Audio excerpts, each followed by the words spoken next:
bonjour à toi. J'espère que tu vas bien, que tu te portes à merveille, tu ou vous, hein, peut-être que vous êtes plusieurs à regarder cette vidéo en même temps. Mais juste, petit disclaimer avant de parler de de ce set Lego qui est sorti officiellement par Marvel concernant le film Thor Love and Thunder, et on va l'analyser, ne vous inquiétez pas, ça va être très intéressant, parce qu'il y a pas mal de petits persos, pas mal de petits indices qui peuvent te laisser penser certaines choses par rapport au film, mais petit disclaimer, petite annonce, et je voulais profiter en fait de ce temps qui m'est accordé en introduction pour vous préciser certaines choses. Sachez que juste avant donc de proposer ce contenu sur YouTube, j'étais sur Twitch, donc je faisais un petit live sur Football Manager, et c'est vrai qu'on live depuis quand même pas mal de temps d'affilée, hein. Il me semble qu'on est, depuis le début du mois, je pense qu'on a dû faire peut-être une dizaine, une quinzaine de lives sur des sujets divers et variés, que ce soit du foot ou des jeux vidéo, et par ailleurs, vous le savez ou peut-être pas, mais je vous avais déjà proposé sur YouTube des lives avec Adam Bros, avec Mikey ou même avec Anto concernant des lives en lien avec Marvel.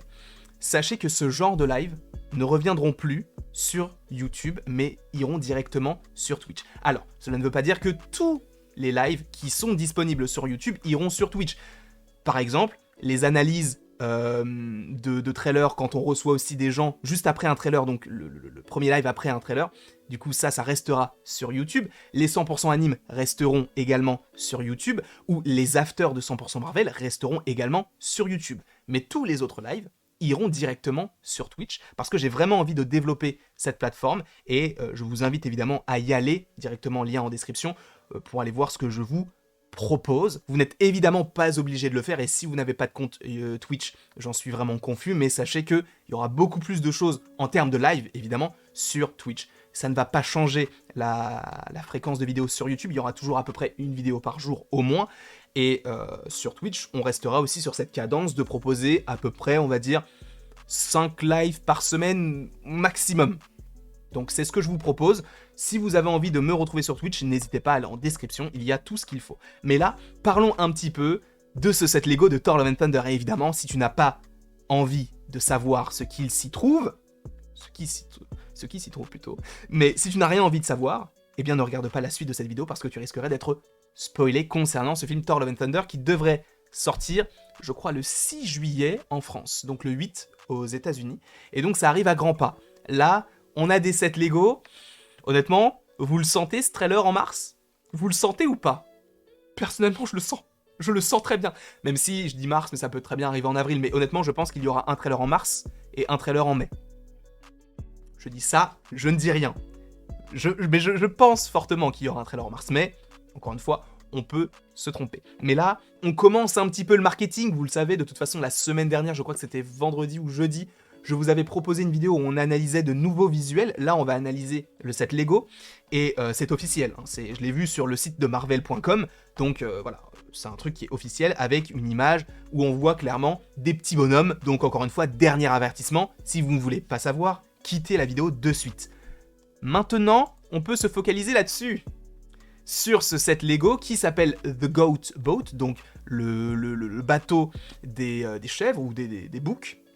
Sachant qu'on en avait déjà parlé dans la vidéo précédente concernant l'analyse donc des différentes images. Donc là, on revoit juste ici la Jane Foster version Thor avec le Mjolnir cassé qui est, encore une fois, selon moi, et même selon la plupart des rumeurs, le même bouclier, n'importe quoi, le même marteau qui est présent dans Thor Ragnarok, qui a été donc cassé par Hela, donc supposément récupéré et réparé, parce que je pense que dans ce film-là, on pourrait avoir Eitri. Juste au-dessus, on a un autre visuel de Thor, bon c'est pas très intéressant, et on a donc un visuel d'une sorte de bateau, un drakkar, un bateau, voilà, tout simplement, un navire. Un navire qui est dirigé par des petits boucs chèvres. Alors, ça a l'air d'être grise-dents et grince-dents, si je ne dis pas de bêtises. En français, c'est ce que m'avait dit Comics Guardian, qui est totalement fan du personnage de Thor. Par ailleurs, si vous avez envie de suivre ce que fait Comics Guardian, chaîne en description. Mais concernant donc ce petit set Lego, premièrement, il y a 164 pièces. 564 pièces, pardon. C'est beaucoup pour un set Lego, peut-être, peut-être pas, honnêtement, j'en sais rien et je m'en fous, c'est juste pour commencer avec un truc qui n'avait aucun intérêt. Mais ce qui est très intéressant, c'est que oui, donc il y a ces deux boucs, donc celui qui est un petit peu plus rigolo, qui tire la langue, donc celui qui est de couleur blanc, et donc celui qui est de couleur marron, qui semble être un petit peu plus celui qui va porter le duo, quoi. Et donc, il semble tirer un bateau. Alors, est-ce que ce sera un bateau qui sera sur l'eau ou qui pourra voler?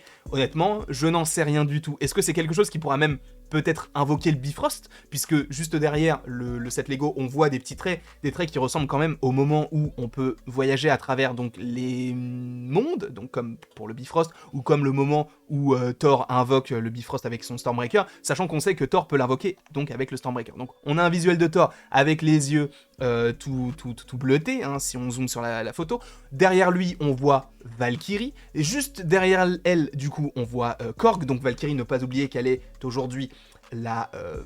comment on peut dire ça, la reine du Wakanda, ou comme elle se fait appeler, du coup, lors de la SDCC 2019, c'est le roi du Wakanda, n'importe quoi, oh, qu'est-ce que je raconte, le roi, parce qu'en fait, juste avant, j'ai fait une vidéo aussi sur le roi du Wakanda qui sera, etc., ça sera, je crois, dans quelques jours, dans quelques semaines, mais donc, elle est le roi d'Asgard, et derrière, on a Korg, et juste au-dessus, on a donc Jane Foster version Thor, donc avec le casque, avec le marteau, c'est très très bien. Cependant, si on zoome sur l'endroit où il y a Thor, en fait, en dessous, il y a marqué Asgard Tours. Donc on a vraiment en fait l'impression que c'est une sorte d'attraction, que c'est juste histoire de visiter un petit peu le nouvel Asgard, et ça devient vraiment une destination peut-être prisée des visiteurs. Ça peut être assez intéressant de se dire, bah Asgard, c'est devenu le lieu prisé des visiteurs, quoi. Simplement des touristes, on va dire. Et donc je trouve ça très très cool. Alors après, à voir encore une fois si c'est un bateau qui vole, puisqu'on ne sait pas réellement si ça va aller dans l'eau, enfin sur l'eau, etc. Puisque vu qu'on voit qu'il y a donc Grise-Dent et Grince-Dent, on peut se dire, c'est bizarre que, en fait, ce sont des boucs qui vont courir sur l'eau. C'est possible, hein. Mais peut-être je vois ça plus voler, sachant qu'en plus de ça, en dessous, donc le bateau, on voit des petits ronds bleus. Donc, est-ce que c'est une représentation de l'air ou de l'eau? Honnêtement, je ne sais pas. Mais moi, ce qui m'intéresse encore plus, le fait que ce soit un bateau qui te montre que ça devient un lieu touristique, c'est que, tu vois les petits personnages là, on a déjà un personnage qui s'appelle Mighty Thor, donc c'est totalement Jane Foster. Par ailleurs, c'est le premier qui est là. C'est un petit peu étrange, sachant que c'est un film quand même de base sur Thor, même si on sent que Jane Foster aura sûrement un rôle capital et que Thor, lui, va peut-être être en second plan. Ça serait assez étrange, mais c'est tout à fait possible. On a Thor avec son nouveau costume, on a donc King Valkyrie, donc ce que je vous disais tout à l'heure. On a donc Korg, et à côté, on a un personnage un peu blanc, mais vous le voyez qu'on voit pas vraiment qui c'est, on sait pas vraiment ce que c'est, et en plus on ne voit pas ici. Sauf que, là on a un autre visuel, donc de l'arrière de la boîte. L'arrière de la boîte, où justement, on a déjà l'espace. Donc, si on se fie à ce que l'on a par rapport à l'arrière de la boîte, par rapport au Lego, on peut supposer que Thor Love and Thunder se déroulera en partie sur l'espace, et peut-être que là, ça a l'air en tout cas de ressembler à ce qu'on peut trouver sur la Lune. Encore une fois, à voir, c'est tout à fait possible que ce ne soit pas du tout le cas. Sauf qu'on a un personnage blanc, comme je vous l'ai dit, et si on zoome sur le nom qu'il y avait en dessous, c'est Gorr, le boucher des dieux, joué par Christian Bale.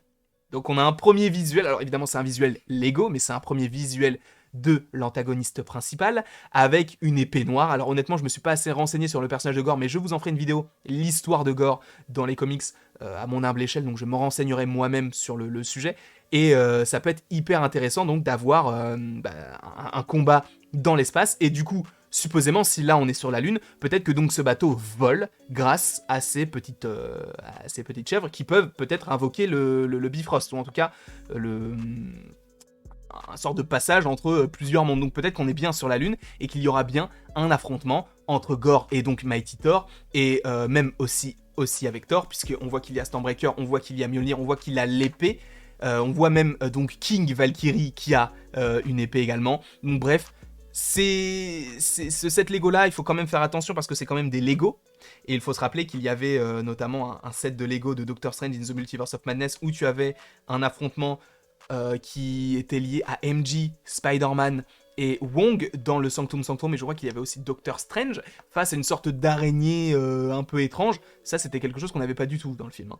Sauf que là, ça peut être aussi le cas, ça peut être quelque chose qu'on ne verra pas dans le film, donc un affrontement sur la Lune ou peut-être dans l'espace avec un bateau, Grise-Dent et Grince-Dent, un affrontement donc Gorr, Valkyrie, Korg, Thor et Mighty Thor, ça peut se faire, mais c'est possible que ce ne soit pas le cas parce qu'il ne faut pas forcément se fier uniquement au Lego.